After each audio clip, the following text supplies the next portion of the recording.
आज ये खबरें आ रही हैं कि कोई बहरी बेड़ा नया उतारा गया है खार्ड पर कब्जा करने के लिए या कोई जमीनी कार्रवाई के लिए कुछ प्लानिंग है। लग तो ऐसा रहा है कि ये बिल्कुल करीब है। होगा, जरूर जल्दी होगा, लेकिन चलेगा ये 1 महीने से ज्यादा। फौजियों की लाशें जब जाएंगी अमेरिका, जितना फलस्तीन का गुस्सा, जितना दूसरा इकोनॉमिक मामलात का गुस्सा है अमेरिकन अवाम का, वो बॉइलिंग पॉइंट के ऊपर जाके वो फट जाएगा। लग रहा है कि डोनाल्ड ट्रंप तो बड़ी हेस्ट में है कि किसी तरह से निकल जाए। अभी मोहम्मद बिन सलमान जो उनका साथी है, एलाई है, किस तरीके से नाजिबा अल्फाज यूज करना है। सरदार ने जब कल ये ट्वीट किया ना कि जी वो हमारे साथ एग्रीमेंट हो गया है, वो 2 जहाज रोज गुजरेंगे और पाकिस्तानी फ्लैग लगे हुए होंगे, तो साथ में उन्होंने वो मार्को रोबियो को भी टैग किया हुआ था और उन्होंने फिर रीपोस्ट किया हुआ था डोनाल्ड ट्रंप ने सोशल ट्रूथ के ऊपर। नहीं, वो तो दिखाने के लिए कि देखें सर आपके एफर्ट्स, आपने जो कहा है कि जरा स्ट्रेट ऑफ हॉर्मोज को खुलवाओ तो हम एफर्ट्स कर रहे हैं। मेरे ख्याल में ये वाली बात है। अमेरिका को डायरेक्टली टैंकर देना होता तो डायरेक्टली टैंकर देते। कोई लॉजिक नहीं है कि पाकिस्तान का झंडा बिला वजह लगा के जो है वो टैंकर भेजे जाए। ट्रम्प तो चाहेगा कि डायरेक्टली आए, ये क्या बात है। फिर वो पाकिस्तान को क्रेडिट क्यों लेने देगा? वो तो कहता है कि भाई मैं हूँ जो भी हूँ। तो जितनी भी झपियां पपियां ले ले, डिनर करवा ले, लंच करवा ले, पाकिस्तान बहुत तेज है, पाकिस्तान को पता है किस तरीके से खेलना है। आपको डायरेक्ट कोई नजर नहीं आ रही निगोशिएशन होते हुए? मैं लिख के आपको एक भेज देता हूँ मैसेज के डायरेक्टली निगोशिएशन कभी भी नहीं होगी। रियाज में बैठे थे, आज ये इस्लामाबाद में बैठे हैं, तो ये भी फिर इसका मतलब है सिर्फ नशिस्तन गुफ्तन बर्खास्तन है। 2 मेन पार्टीज हैं कॉन्फ्लिक्ट की, वही अगर ऑन बोर्ड नहीं है या उनको उस तरह से कोई मैंडेट नहीं दिया हुआ, मेरा ख्याल है बयानात ही जारी कर सकते हैं। फिर उसके अलावा कोई सोल्यूशन क्या निकालेंगे? कुछ सही आपने खुद ही कह दिया। अस्सलाम वालेकुम व्यूअर्स, मैं हूं समीना पाशा और जैसे कि आप लोग जानते हैं कि इस वक्त मशरिक वस्ता की सूरत हाल पर सबकी नजरें हैं। अब एक नया मोड़ आ चुका है क्योंकि मुज़ाकरात हो रहे हैं, पाकिस्तान की तरफ भी सबकी नजरें हैं, लेकिन जो मुतहारिब फरीक है वो अभी तक आमने सामने नहीं बैठे हैं टेबल पर। तो इन फिर मुज़ाकरात की हैसियत क्या है, क्या लड़ाई बढ़ने जा रही है या वाकई मुज़ाकरात की तरफ कदम बढ़ाए जाएंगे, इसके ऊपर सारी आज गुफ्तगू करेंगे। और आज मेरे साथ जो मेहमान मौजूद हैं, मैं अभी उनसे कह रही थी कि आप स्टार हैं इस वक्त पाकिस्तान में और लोग बहुत ज्यादा आपको सुनना चाह रहे हैं। बहुत जबरदस्त इनका एनालिसिस भी है और इनसाइड इन्फॉर्मेशन भी जो शेयर कर रहे हैं। तो आज वेलकम कहते हैं जॉन हुसैन, सीनियर सहाफी हमारे साथ मौजूद हैं ईरान से। बहुत शुक्रिया। अस्सलाम वालेकुम, कैसे हैं आप जॉन हुसैन, खैरियत से हैं? सलाम समीना, बहुत बहुत शुक्रिया। आप लोग स्टार्स हैं, असल स्टार तो आप लोग हैं, हम तो सीजनल हैं। तो थैंक नहीं यू सो नहीं, मच फॉर हैविंग मी। इंशाल्लाह आपके साथ रब्ता रहेगा। फिर भी ये सबसे पहले मैं जरूर जानना चाहूंगी आपसे कि इस वक्त चूंकि अब ऑलमोस्ट 1 महीना हो चला है, कितना डिफरेंस आया है कोई डे लाइफ रूटीन में ईरान के अंदर? स्कूल्स खुले हैं, बंद हैं, पेट्रोल प्राइस क्या है, जो मार्केट्स हैं उनकी क्या सिचुएशन है, अदरवाइज लोगों का मोराल कैसा है, ये तमाम चीजों के ऊपर एक जरा ब्रीफ सा बता सकें। मैं समीना शायद हैरानी हो सुन के, लेकिन हालात तकरीबन वैसे ही हैं जैसे पहले थे। बस ये हो गया है कि स्कूल्स ऑनलाइन हो गए हैं, क्योंकि बच्चों के ऊपर भी ये हमला करने से जो है ना वो नहीं रुकते, जैसे कि गाजा और फलस्तीन में हमें नजर आया है। हम्म। तो स्कूल्स जो है वो ऑनलाइन है, लेकिन बैंक्स खुले हुए हैं, ऑफिस खुले हैं, रेस्टोरेंट, लोग बाहर जाते जाते रहते हैं। रश नहीं है पेट्रोल पे, कोई जो है रही तरीके की नहीं हो रही। और इनफैक्ट चीज़ों पे डिस्काउंट है, नीड बेस्ड चीज़ों के ऊपर डिस्काउंट है। और ईरान के अंदर इस चीज़ का माइंडसेट, इस तरीके का माइंडसेट जनरली नहीं पाया जाता। मैं तो कह रहा हूँ आपको बैठ के, लेकिन आप सीएनएन और स्काई न्यूज़ की भी अगर कवरेज देखें तो वो भी यही कह रहे हैं कि हर चीज़ जो है वो स्टॉक हुई हुई है स्टोर्स के अंदर, और बिल्कुल नॉर्मल जो है वो नजर आ रही है सिचुएशन। एक रुपया भी जो है वो तेल की कीमत नहीं बढ़ी, गैस की कीमत नहीं बढ़ी, ना किसी चीज़ की शॉर्टेज हुई है अभी तक। तो everything is going as it was. बस ये हो गया है कि स्कूल्स ऑनलाइन हो गए और थोड़ा सा जाहिर है बमों की आवाज आ गई है। उसके अंदर भी ईरानी आवाम, आपको पता है रात को किस तरीके से निकली हुई होती है, वो तो मैं दिखाता रहता हूँ, अपने यूट्यूब पे भी दिखाता रहता हूँ, फेसबुक पे भी दिखाता रहता हूँ। तो बिल्कुल ये चीजें जो है वो नॉर्मल नॉर्मल चल रही है ईरानियों के लिए। क्या प्रेस फ्रीडम की वहां पे कंडीशन है? इंटरनेट पे बाजुकात पता चलता है कि कुछ डिस्टर्ब हो गया है, तो उसके हवाले से क्या बताएंगे? देखिए, प्रेस फ्रीडम के हवाले से अगर बताऊं तो सबसे पहली बात यह है नोट करने की कि ईरान ने अपने दुश्मन ममालिक को कवर करने के लिए बुलाया, सीएनएन, स्काई न्यूज, हम्म। जबकि इसराइल अपने दोस्त ममालिक को भी कवर करने के लिए नहीं बुलाता। हम्म। दूसरा ये कि यहाँ पे इंटरनेट एक्सेस बिल्कुल रिस्ट्रिक्टेड है, global internet access cut off है। लोकल इंटरनेट एक्सेस पूरा चल रहा है, सोशल मीडिया की एप्स लोकल चल रही हैं, कम्युनिकेशन एप्स चल रही हैं। और उसकी वजह यह है कि यहाँ पे मोसाद का जो नेटवर्क है और सीआईए का जो नेटवर्क है, वो कम्युनिकेट करते हैं बाहर, जर्मनी, तेल अवीव, वॉशिंगटन, यहाँ से जब कम्युनिकेशन होती है तो उसको रोकना जरूरी होता है, जिसके लिए इन्होंने इंटरनेट को जो है वो बाहर के लिए रिस्ट्रिक्ट किया हुआ है, अंदर के लिए रिस्ट्रिक्ट नहीं किया हुआ। मीडिया की जहां तक बात आती है तो टीआरटी, सीजीटीएन, अल जजीरा, रशिया टुडे, जितने भी चैनल्स हैं, अल मायदीन, जितने भी चैनल्स हैं, उन सबको आज़ादी है। और मैं भी आपके सामने बैठा हूँ, हम लोग भी बात कर रहे हैं, तो ताकि एक एक्सेस जो है वो रहे, लोगों को पता चलती रहे। और ना सिर्फ ईरान की तरफ से बयान आता है, बल्कि लोग जो दूसरे इंडिपेंडेंट जर्नलिस्ट हैं जो भी रजिस्टर्ड है, हम्म। विद द रेलेवेंट अथॉरिटी, जिनका पता है कि हाँ जर्नलिस्ट है, तो उनको एक्सेस जो है वो मिला हुआ है, रिगार्डलेस कि वो कहीं से भी हो। तो ये चीज़ जो है वो हमें नजर आई है। Sky News, CNN for example आ गए।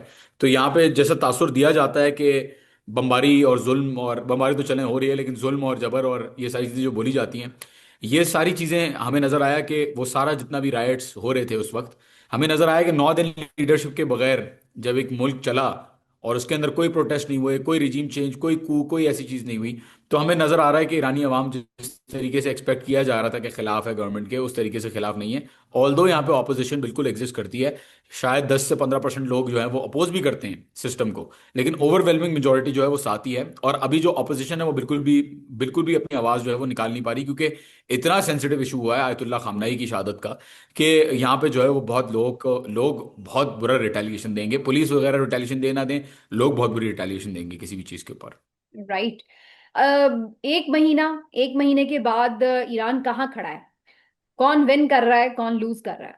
आपकी असेसमेंट। देखें देखें अभी तक ईरान के साथ जो कंपैरेबल ड्रॉ हुआ है वो लूजिंग पोजीशन के अंदर, चीज़ों के अंदर, for example air superiority America की ज़्यादा है, इसराइल की ज़्यादा है, राइट। फॉर एग्जांपल टेक्नोलॉजी उनकी ज़्यादा बेहतर है। इस सूरत में भी ईरान इस वक्त विनिंग पोजीशन में है, क्योंकि स्ट्रेटेजिक ऑब्जेक्टिव्स ईरान अपने मीट कर रहा है। स्ट्रेट ऑफ हॉर्मुज़ भी होल्ड किया हुआ है इन्होंने, स्मार्ट कंट्रोल लगाया हुआ है उसके ऊपर। दूसरी जो चीज़ें हैं, जो टैक्टिकल, जो जो स्ट्रेटेजिक अहदाफ है, उनको भी सही तरीके से निशाना बनाया। आपने देखा ईवैक्स सिस्टम, अभी $700 मिलियन का एक सेंट्री जो है ईवैक्स की उड़ाई है, और 86th वेव जो है वो लॉन्च हुई है। तो ईरान तो अपना सारी चीजें कर रहा है, बावजूद ट्रम्प के कहने के सारी नेवी खत्म हो गई है, सारा लॉन्चर खत्म हो गया है, सब कुछ खत्म हो गया है ईरान के अंदर। फिर भी हमें नजर आ रहा है प्रैक्टिकली ऑन ग्राउंड कि ईरान ही है जो कंट्रोल करके रखा हुआ है चीजों को, और इसीलिए सामने वाले नेगोशिएट करने की कोशिश कर रहे हैं। एक महीने बाद की सिचुएशन में ये देखता हूं कि ट्रूप्स ऑन ग्राउंड की सिचुएशन होगी, उस वक्त भी ईरान जीत रहा होगा। और वो उसकी वजह इसलिए क्योंकि लैंड फोर्सेस में ईरान का कोई कंपैरेबल नहीं है, ना अमेरिका के साथ है, ना इसराइल के साथ है, ना किसी और, मेरे ख्याल में ना किसी और पावर के साथ है। क्योंकि ईरान ने इस जंग की तैयारी 40 साल से ज़्यादा टाइम तक की है, और यहाँ पे जो लोग हैं they are extremely revolutionary, they are extremely resilient. और जो सैंक्शंस का गुस्सा और आयतुल्ला खामनाई का गुस्सा और जंगों का गुस्सा है, वो पूरी आवाम जो है वो निकालने के लिए बेताब बैठी हुई है। तो ईरानी, मेरे ख्याल में अब 1 डेढ़ महीने बाद मेरे ख्याल में ट्रूप्स ऑन ग्राउंड की तो आप सिचुएशन चल एक रही डेढ़ होगी महीने उस की वक्त भी, बात करें, और लेकिन नवंबर तक मैं इसको। आज ये खबरें आ रही हैं कि कोई बहरी बेड़ा नया उतारा गया है मिडल ईस्ट में, और 3500 मेरीन्स और जो इनके सेलर्स हैं वो आए हैं। तो उससे बज़ाहिर ये तासुर मिल रहा है कि जैसे कोई खार्ड पर कब्जा करने के लिए या कोई जमीनी कार्रवाई के लिए कुछ प्लानिंग है। तो ये आप एक महीने बाद देख रहे हैं, ये लग तो ऐसा रहा है कि ये बिल्कुल करीब है। मेरे ख्याल में करीबी है, आज और कल की इंटेलिजेंस थी कि आएंगे, लेकिन फिर एलसीयू कैरियर्स जो है, वेसल्स जो हैं जो फौजियों को लाती हैं, उन 6 वेसल्स को जो है वो ईरान ने तबाह किया, और 3 जो है उनमें से सिंक हुई हैं।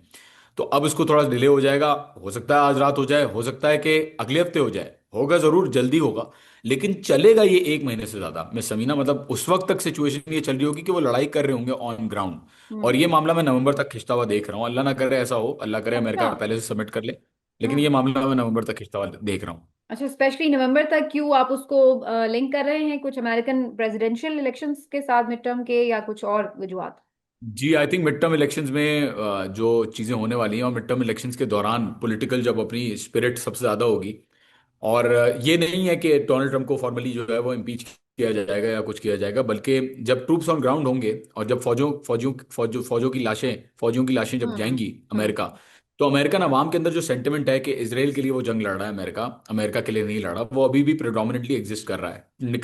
निक फुएंटेस, टकर कार्लसन, कैंडस ओवेंस जो राइट पे मिलते हैं, मैक्स ब्लूमेंथॉल, एना कैस्पेरियन, चैंग, ये लोग जो लेफ्ट पे होते हैं, सबने जो है वो दिखा दिया है आवाम को कि इसराइल फर्स्ट की प्रिंसिपल जो है वो हम्म। अमेरिका फॉलो कर रहा है। और जब फौजियों की लाशें आएंगी, तो जितना आइस का गुस्सा, जितना फलस्तीन का गुस्सा, जितना दूसरा इकोनॉमिक मामलात का गुस्सा है अमेरिकन अवाम का, वो बॉइलिंग पॉइंट के ऊपर जाके वो फट जाएगा जब सोल्जर्स की लाशें वो आएंगी। तो हमने कल तो भी उस रात वक्त देखा मुझे ना। लग रहा है कि इतने बड़े जो यस, डिमॉन्स्ट्रेशन हुए हैं वो आप देखे ना, ये तो मेरा ख्याल है यस, हिस्ट्री में इतने बड़े किसी सिटिंग यस, के किंग्स का प्रेसिडेंट। जो डेमोन्स्ट्रेशन हुआ है, 3 मिलियन से ज्यादा लोग जो है आए हैं, और मेरा नहीं ख्याल कि ये ज्यादा देर तक, क्योंकि मुझे लग रहा है कि ये नवंबर के अंदर जब पॉलिटिकल एक्टिविज्म अपनी उरूज पे होगी, तब ये चीजें जो है वो बाहर आएंगी, और आपको यूएस के अंदर चेंज नजर आएगा होपफुली। लेकिन लग रहा है कि डोनाल्ड ट्रंप तो बड़ी हेस्ट में है कि किसी तरह से निकल जाए, क्योंकि अब उनकी बॉडी लैंग्वेज, उनके जो रोज और शाम, बल्कि मेरा ख्याल अब तो घंटों के हिसाब से बदलते बयानात जो हैं, वो तो एक लग रहा है कि जैसे आप थोड़ा सा एक हेस्ट में होते हैं या फ्रस्ट्रेशन में होते हैं, मेरा ख्याल है प्रॉपर वर्ड। तो वो तो ऐसा लग रहा है कि जल्दी निकलना चाहते हैं अब इस सिचुएशन से। देखिए, ट्रम्प जब स्टेटमेंट देता है ना तो लोग कहते हैं बड़े स्ट्रेटेजिक हैं ट्रम्प साहब, बड़े स्ट्रेटेजी के साथ, और बड़े उनकी एक ट्रिक है, उनकी वो उनकी बड़ी वो है, शातिरपना है उनका। मुझे तो लगता है ये सब बकवास बातें हैं, सॉरी टू बी इनफॉर्मल।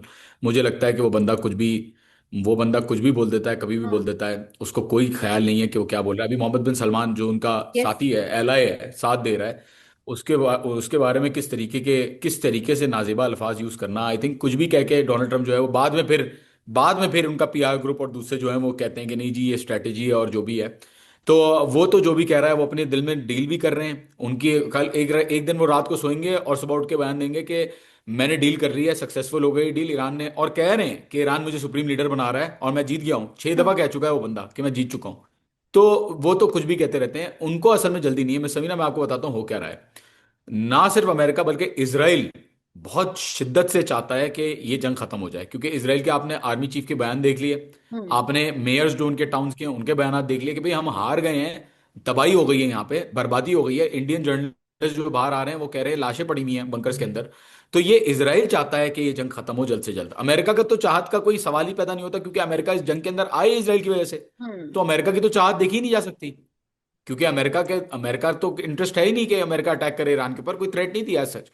तो अब मसला ये हो रहा है कि मसला ये है कि ईरान इनको ऑफ रैम्प नहीं दे रहा। अगर ईरान इनको ऑफ रैम्प दे दे, मतलब अगर ईरान कॉम्प्रोमाइज कर ले, तो अभी ये जो है ना वो अभी बैठ जाएंगे कि बस सही है, जंग खत्म हो गई। लेकिन ईरान बिल्कुल भी स्पेस नहीं दे रहा। ईरान कह रहा है कि पहले हम गलती कर चुके हैं कॉम्प्रोमाइज करके, जब बार बार तुम धोखा दोगे तो ऐसा नहीं हो सकता कि जब दिल चाहे मारो, जब दिल चाहे हम्म। ना मारो। तो अब ईरान जो इस चीज को ड्राइव कर रहा है, अब इनको मजबूर हो जाएंगे कि या तो ट्रूप्स ऑन ग्राउंड करें, या तो अल्लाह ना करे, मुझे लग रहा है ट्रूप्स ऑन ग्राउंड भी काम नहीं किया तो ये डटी बॉम्ब भी इसराइल जो है वो चला सकता है, इस हद तक जा सकता है वो। और फोर्दो के ऊपर या किसी न्यूक्लियर साइट के ऊपर या किसी यस के ऊपर या किसी और जगह खुर्रमाबाद के ऊपर किसी फैसिलिटी के ऊपर मिसाइल मिसाइल स्टॉक पाइल के ऊपर ये चलाने की कोशिश करें, क्योंकि ये नहीं कर पा रहे, डैमेज नहीं कर पा रही है जो लेकिन ईरान की एक मिसाइल एक स्टॉक पाइल ओपिनियन है ये और भी जो। है, कुछ लोग ये ओपिनियन भी देते हैं कि बहरहाल नुकसान तो जाहिर है ईरान में भी हुआ है ना, ऐसा तो नहीं है कि ईरान का नुकसान नहीं हो रहा। तो ओवरऑल पीस भी चाहिए रीजन में। तो बहुत से लोगों का ये ख्याल है कि अगर आप एक अच्छी स्ट्रांग पोजीशन में इस वक्त हैं बार्गेनिंग के लिए, निगोशिएशंस के लिए, तो बेहतर है कि अगर अब अगला फरीक जो है वो एक सेफ एग्जिट मांग रहा है तो उसको फेस सेविंग थोड़ी सी दें और उसके साथ टेबल पे बैठ जाए, ताकि आप लोगों की भी तो जान छूटे ना, आप लोग भी तो इस मसलों से निकल सकें, क्योंकि नुकसान तो बाय द वे आपका भी हो रहा है। तो ये ओवर कॉन्फिडेंस तो नहीं है ईरान का कि नहीं जी अब हम नहीं मानते, इस चक्कर में कुछ और उल्टा ना हो जाए। देखें, आप मिस समीना बताएं, आज ईरान जंग बंद कर लेता है, क्या गारंटी है कि 3-4 महीने बाद दोबारा ये हमला नहीं करेंगे? बिल्कुल नुकसान हुआ है, आप मुझे बताते हैं कौन गारंटी देगा, हु विल गारंटी? हम्म। बात की कोई अहमियत तब होती है जब बात के ऊपर अमल हो। पहले जब बात के ऊपर अमल नहीं हुई तो अब बेवकूफ़ी होगी मेरे ख्याल में बात करना। और ईरानियों को भी ये लगता है, देखिए कॉस्ट बेयर करने के लिए तैयार हैं। अमरीकी तैयार नहीं है, इसराइली तैयार नहीं है, अरब ममालिक तैयार नहीं है। हम्म। ईरान की अवाम इस जंग की तैयारी 40 साल से ज़्यादा टाइम हो गया कि करती भी आ रही है, और वो कॉस्ट बेयर करने के लिए तैयार है। बिल्कुल डैमेज हुआ है, 90,000 के करीब सिविलियन और रेजिडेंशियल यूनिट जो है वो डैमेज हुए हैं, 70,000 से ज़्यादा रेजिडेंशियल यूनिट्स जो है वो डैमेज या डिस्ट्रॉय हुए हैं। लेकिन बात सारी ये है कि जंग के अंदर देखा जाता है कि स्ट्रेटेजिक अहदाफ कौन मीट कर, हम्म। जीतने की जो वो है, जीतने की जो पोजीशन है वो तब डिटरमिन होती है जब आप ऑब्जेक्टिव्स को एंगेज करते हैं कि ऑब्जेक्टिव्स किसके पूरे हो रहे हैं। और हम्म। इस वक्त नजर यही आ रहा है, regardless of what America is saying, नजर यही आ रहा है कि ऑब्जेक्टिव्स ईरान के पूरे हो रहे हैं। हम्म। तो मेरे ख्याल में तो बिल्कुल भी भरोसा करना अमेरिका के ऊपर बिल्कुल भी मुनासिब नहीं है। मतलब जो जो पहले इन्होंने किया और जो अब कर रहे हैं, मुझे नहीं लगता कि बगैर किसी प्रैक्टिकल स्टेप दिखाए तो बेहतरीन है, लेकिन बगैर किसी प्रैक्टिकल स्टेप के भरोसा करना और लीडरान को मार देना या सिविलियन इदारों में बमबारी करना, इससे कुछ भी नहीं होता। इससे जंग का कोई ताल्लुक नहीं है। जंग का ताल्लुक होता है कि आप ऑब्जेक्टिव्स क्या मीट कर रहे हैं, और ईरान उस पर ड्राइव कर रहा है। तो ये ओवर कॉन्फिडेंस नहीं है, ये तो मजबूरी है ईरान की, क्योंकि ईरान डू और डाई सिचुएशन में है। सही। और ईरान नहीं रुकेगा इस चीज के ऊपर, क्योंकि उनको भरोसा नहीं है अमेरिका के ऊपर। अवाम अवाम बिल्कुल जो है वो तो फिर एग्जॉस्ट हुई है कि किस तरीके से ये हमेशा जंग का खतरा लेके अपने सर पे बैठेंगे। सर पे बैठे रहे, जी। लेकिन फिर अगर ईरान को अमेरिका पे जाहिर है भरोसा नहीं है, जो कि बिल्कुल उसकी राइट रीजंस हैं अपनी जगह, तो फिर किस पे भरोसा है? क्योंकि अब हम देख रहे हैं कि टर्की, इधर से मिस्र है, पाकिस्तान है, सऊदीया के भी आज वजीर खारजा बैठे हुए हैं पाकिस्तान में, तो ये लोग भी कुछ एफर्ट्स कर रहे हैं। तो क्या ऐसी कोई सिचुएशन आपको नजर आ रही है कि ये लोग मिलकर अगर कोई सोल्यूशन दें दोनों पार्टीज को, तो उसके ऊपर कोई एग्रीमेंट हो सके, इनका क्या किरदार हो सकता है? कम से कम दोनों जो फरीक हैं उनको टेबल पर बिठाने के लिए, या किसी भी ऐसे मुमकिन हल को सामने रखने के लिए, क्या दोनों फरीक उसके ऊपर ट्रस्ट कर सकते हैं इन ममालिक के ऊपर? इनका किरदार ये हो सकता है कि अमेरिका को, ये अरब ममालिक को कन्विंस करें, एक्सक्यूज मी, इनका किरदार ये हो सकता है कि अरब ममालिक को कन्विंस करें कि अमेरिका को यहाँ से खैराबाद और खुदाफिज करो। अगर ऐसा नहीं होता तो किसी के ऊपर जाहिर है रिलायंस, आप मुझे खुद बताएं ना, क्या पाकिस्तान गारंटीज देगा कि अमेरिका ने को अगर अटैक किया तो पाकिस्तान अमेरिका पे अटैक करेगा? आप मुझे बताएं, हाँ नहीं, क्या जंग सर्टेनली करेगा ऐसा तो कोई अमेरिका के गारंटी लिए? है। नहीं।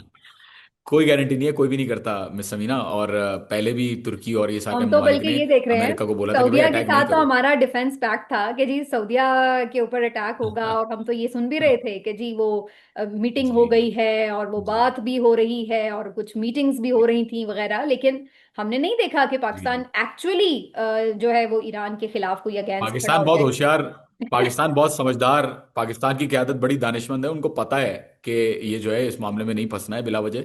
इनको पता है अच्छी तरीके से कि जंग में इन्वॉल्व नहीं होना है। पहले अफगानिस्तान के साथ जो चक्कर चल रहा है, अवाम का सेंटिमेंट है, और बराबर में ईरान है। इसराइल आके बैठ गया तो क्या होगा कल को, अगर यहाँ पे खतरा होता है हुकूमत को या निज़ाम को। तो पाकिस्तान बहुत समझदार है, इस मामले में नहीं आएगा कभी भी।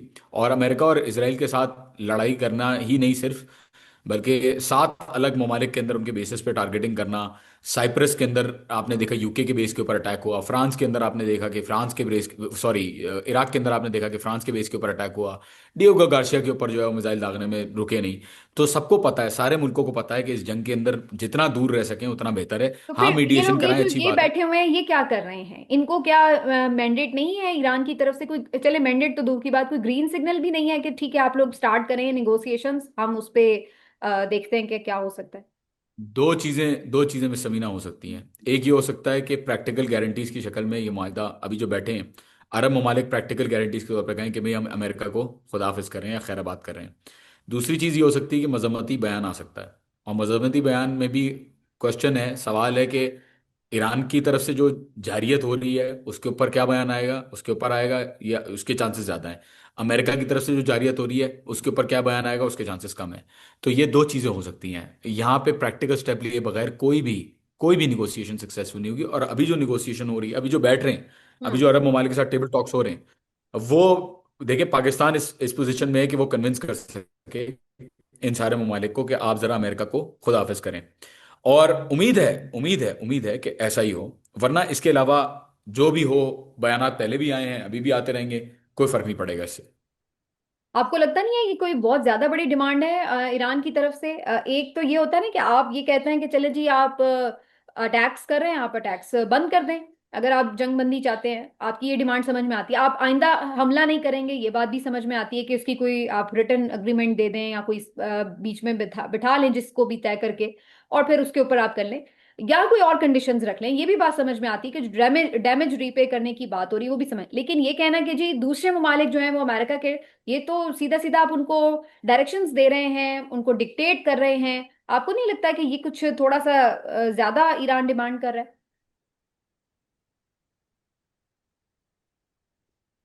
डायरेक्शंस तो उनको अमेरिका दे रहा है ना। जो बेसिस बिठाए हैं वो क्यों बिठाए इन द फर्स्ट प्लेस? सवाल तो ये होना चाहिए भाई आपने क्यों बिठाए में बेसिस। पहला सवाल तो ये होना चाहिए। चलिए जी, आपका राइट है बेसिस बिठाने का, ठीक है, लेकिन आप फिर ईरान से जो रॉकेट जा रहे हैं इसराइल, वो आपके बेसिस से रुक रहे हैं। जो अमेरिका के हमले हो रहे हैं वो आपके बेसिस से हो रहे हैं और आपकी जगह से हो रहे हैं। और आपके हत्ता के यूएई के अंदर तो सिविलियन इलाकों से हिमार मिसाइल्स जो हैं वो लॉन्च हुई हैं।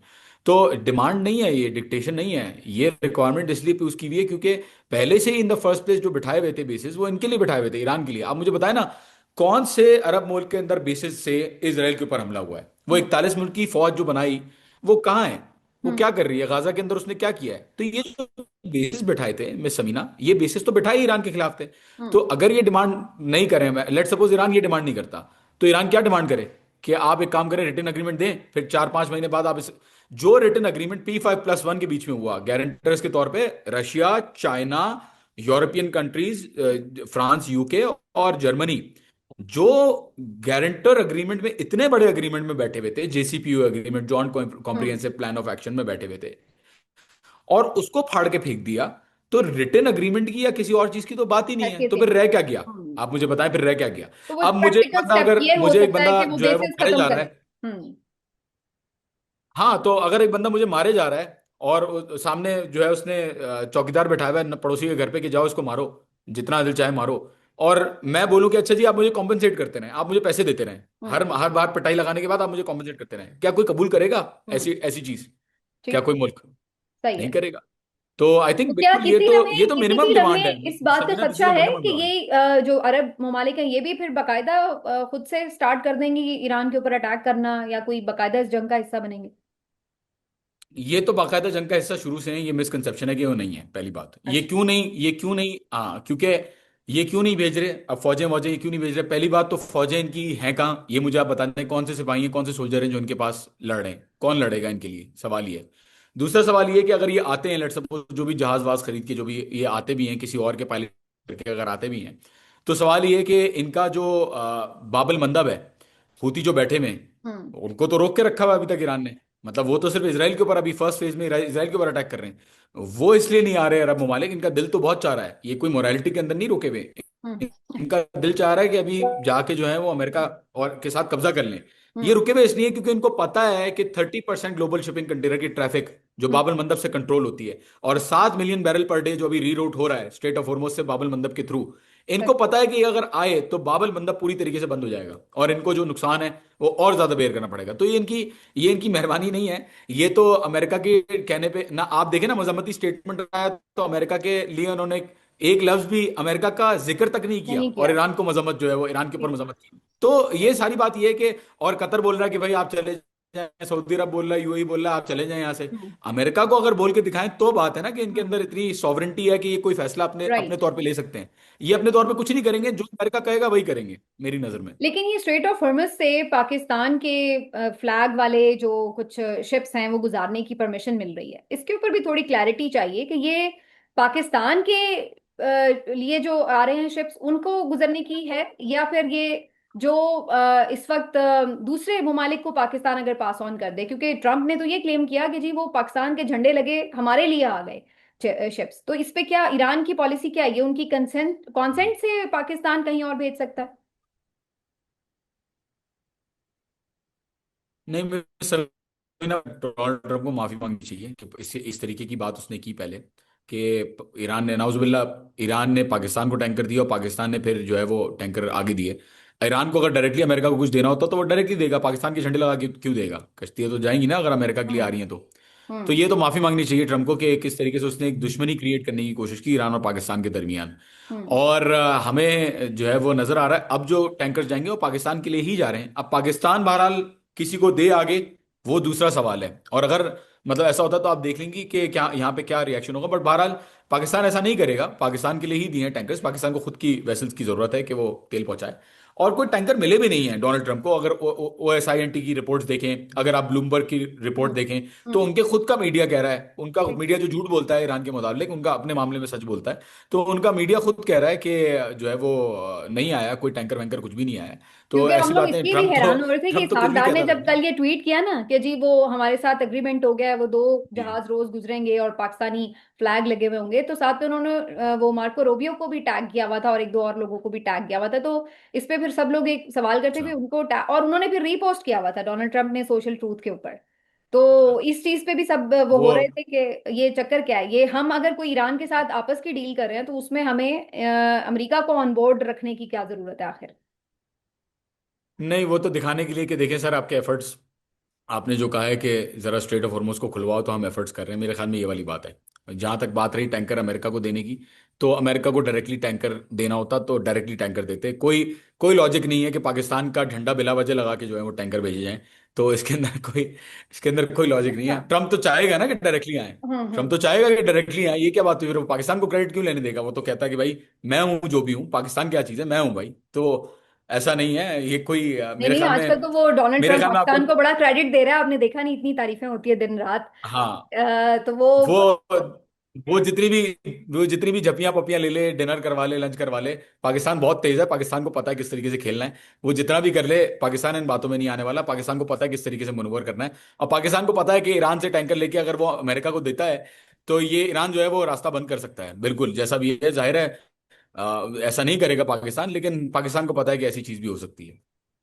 ये भी कुछ न्यूज चैनल्स और कुछ एजेंसीज खबरें दे रहे थे कि अगले एक हफ्ते में या मे भी कुछ और दिनों में डायरेक्टली ईरान के और अमेरिका के मुज़ाकरात हो सकते हैं, और वो उसके लिए वेन्यू भी बता रहे थे कि मे बी इस्लामाबाद उसको होस्ट कर रहा हो। इसके कितने चांसेस हैं?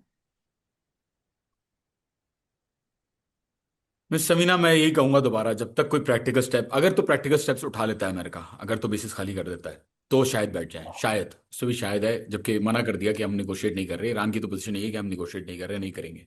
लेकिन बहरहाल पाकिस्तान के थ्रू कम्युनिकेशन हो रही है, ये बात सच है, और पाकिस्तान बहुत मेहनत कर रहा है कि किसी तरीके से जंग को परमानेंटली बंद किया जाए, ये बात सच है। डार साहब के जो एफर्ट्स हैं उनको रिकग्नाइज करना चाहिए, शहबाज शरीफ साहब के जो एफर्ट्स हैं उनको रिकग्नाइज करना चाहिए, और आर्मी चीफ के जो एफर्ट्स हैं उनको रिकग्नाइज करना चाहिए। पिछली जंग के अंदर भी, 12 दिन की जंग के अंदर, बहुत कम लोग जानते हैं कि असल में पाकिस्तान ने वाकई में कितना साथ दिया है, इसीलिए शुक्रिया के नारे लग रहे हैं। तो हम्म। पाकिस्तान ने बड़ा काम किया है, that is definitely for sure. मैं ज्यादा डिटेल्स में तो नहीं जाऊंगा, लेकिन पाकिस्तान ने बहुत अच्छा रोल प्ले किया था पहले भी, और अभी भी पाकिस्तान साथ खड़ा हुआ है। तो आई थिंक रिकग्नाइज करना चाहिए कि करने की कोशिश करें, और अच्छी बात है। लेकिन जब तक कोई प्रैक्टिकल नहीं मूवमेंट नजर आएगी, तब तक मैं समीना, कुछ भी नहीं होगा, ये मेरा मानना है। अच्छा, यानी आपको डायरेक्ट कोई नजर नहीं आ रहे निगोशिएशंस होते हुए? मुझे तो वैसे आपकी डायरेक्ट तो बातों। सवाल ही अच्छा। डायरेक्ट तो सवाल ही पैदा नहीं होता। ये आप लिख के, मैं लिख के आपको एक भेज देता हूँ मैसेज, के डायरेक्टली नेगोशिएशन कभी भी नहीं होगी, इनडायरेक्टली हो सकता है हो भी जाए, डायरेक्टली नेगोशिएशन कभी भी नहीं होगी। और मुझे तो आपकी बात से लग रहा है कि ये भी जो रियाज में बैठे थे आज ये इस्लामाबाद में बैठे हैं, तो ये भी फिर इसका मतलब है सिर्फ नशिस्तन गुफ्तन बर्खास्तन है, क्योंकि भाई जो दो मेन पार्टीज हैं कॉन्फ्लिक्ट की, वही अगर ऑन बोर्ड नहीं है या उनको यस। उस तरह से कोई मैंडेट नहीं दिया हुआ, तो फिर ये लोग बेचारे यस। बैठ के सिर्फ मेरा ख्याल है बयानात ही जारी कर सकते हैं, फिर उसके अलावा कोई सोल्यूशन कैसे क्या निकालेंगे? बिल्कुल सही, आपने खुद ही कह दिया, बिल्कुल सही है। ऐसे ही। अच्छा, एक और खबर जो थी वो मेरी नज़र से गुजरी कि करंट सिचुएशन के बाद ईरान जो है वो दोबारा से इस चीज़ के ऊपर अपनी रिव्यू कर रहा है पॉलिसी, कि जो आईएईए के साथ उनकी कमिटमेंट्स हैं उसको रिव्यू करे। तो आपको क्या इसके चांसेस नजर आ रहे हैं कि फिर जो उसने पहले से कुछ चीज़ों पे एग्रीमेंट किया हुआ था उससे भी ईरान बैक ऑफ कर सकता है? न्यूक्लियर नॉन प्रोलिफरेशन ट्रीटी का ईरान मेंबर रहा है, और nuclear non proliferation treaty right देती है कि एक मुल्क अपना सिविलियन न्यूक्लियर प्रोग्राम जो है उसको चलाए, उसको इनरिच करे, और उसको रखे। आईएईए की प्रोटोकॉल्स के साथ ईरान ने हमेशा से कंप्लाई किया। 2019, 2020, 2021 तक की रिपोर्ट्स अगर आप देखें, तो ईरान कंप्लाइंस में ही रहा। अब सवाल ये है कि जिस न्यूक्लियर आप ट्रीटी इसीलिए करते हैं ना, ताकि आपके ऊपर अब बाद में कोई कोई आप न्यूक्लियर वेपन ना बनाए और आपको उसके बेनिफिट्स मिलें। ठीक। तो जब कोई बेनिफिट मिल ही नहीं रहा, और जब कोई गारंटी मिल ही नहीं रही, तो क्या फायदा ऐसे एग्रीमेंट में रहने का?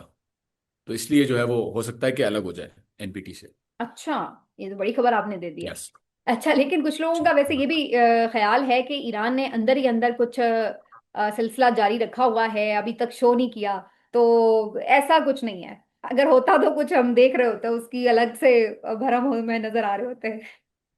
नहीं नहीं, ऐसा नहीं है। मैं समझ, ईरान के पास ऐसे हथियार हैं कि उसको न्यूक्लियर वेपन की जरूरत नहीं पड़ेगी, ऐसे अच्छा। हथियार, हम्म। लेकिन न्यूक्लियर वेपन नहीं। अच्छा, एक चीज ये होती है कि आप मोराल जी। अप रखने के लिए बात न्यूक्लियर वेपन करते हैं नहीं। कि जी हमें साल लड़ना पड़े हम लड़ लेंगे, हम इस तरह।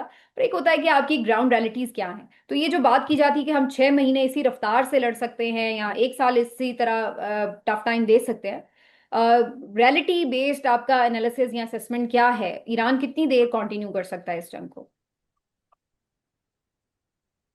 आपको याद होगा कि जब जंग से पहले शोज होते थे, और इसराइल की जंग से पहले जब शोज होते थे, तो हम्म। लोग कहते थे जी ईरान कुछ भी नहीं कर पाएगा, आयरन डोम तो इनपेनेट्रेबल है, और स्ट्रेट ऑफ हॉर्मुज में भी जी क्या कर लेगा ईरान, तो कुछ भी नहीं कर सकता, बातें करते हैं, बड़ी अच्छी बात है, बातें करते हैं, जज्बात है।